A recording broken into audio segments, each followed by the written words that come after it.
Skin cancer is the most common cancer in the United States, accounting for almost half of all cases. But when detected early, before it spreads to other parts of the body, it's almost always curable. Now you can find many different smartphone apps that claim to aid the early detection of skin cancer by taking photos of suspicious moles, tracking them, and sometimes sending photos to dermatologists for evaluation. But do these apps really work? Dr. Sonia Batra is back. She is a dermatologist and co-host of The Doctors on KCOP. Dr. Batra, thank you so much for coming in. We always love having you in. You always have such great information. Thank you. So let's first talk about how these apps work. So how does it work? So there are basically three different types of apps. One is for self-surveillance, like you mentioned, where you can take photos of your moles, you can even name them, you can measure them over time, and those actually prompt you once a month to take new photos, and those are great for tracking and keeping track on your own.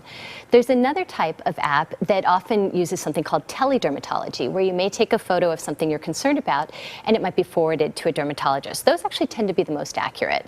And then the third category actually rely on formulas or algorithms, which are sort of loosely based on the same ABCD criteria that dermatologists use, which is asymmetry, irregular border, variability of color, and large diameter.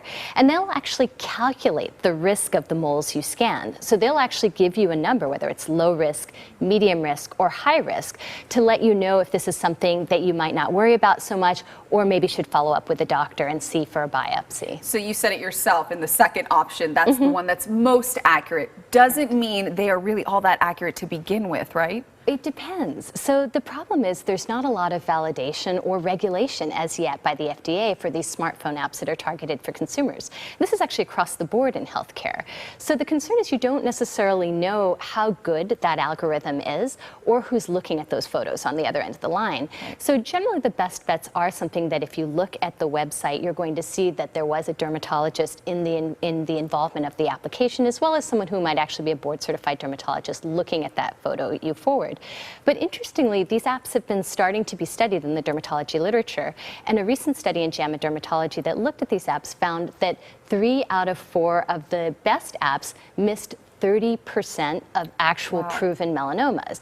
And they classified them as low risk, which is a concern, because if you scan something you're worried about and then you get a result back that tells you it's a low risk, you may delay going in and actually showing it to someone. Right. And that's the problem. Exactly. It could become very dangerous for you. So what do you recommend? So I like the apps that actually allow you to take photos and track your moles yourselves. I think those are great ways to improve communication with your doctor. They're going to raise your awareness. Many of the apps have really good informational aspects in terms of letting you know even the UV index on the day and where you live.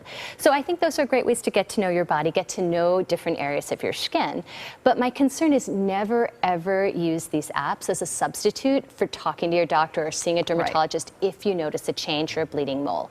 Especially if you're someone who has a personal or family history of skin cancer, or you have many moles, like more than 50 is considered an elevated mole count. If you're a redhead with freckles, remember these apps rely on you to find something to scan. Only 53% of melanoma are self-detected. So you may not even see that spot. I have patients who come in to show me something, and it's actually a completely different spot that I, as a dermatologist, am worried about. So you don't want to rely on this app to give you a false sense of security. I think it's really good for education, but the algorithms really aren't there yet. 30% of melanoma is a lot to miss, because the earlier you find it, the more curable it is. You don't want to delay that. That could be a fatal decision. So the takeaway, don't rely on apps, rely on your doctor. Exactly. Dr. Batra, thank you so much. We appreciate it. We'll be right back.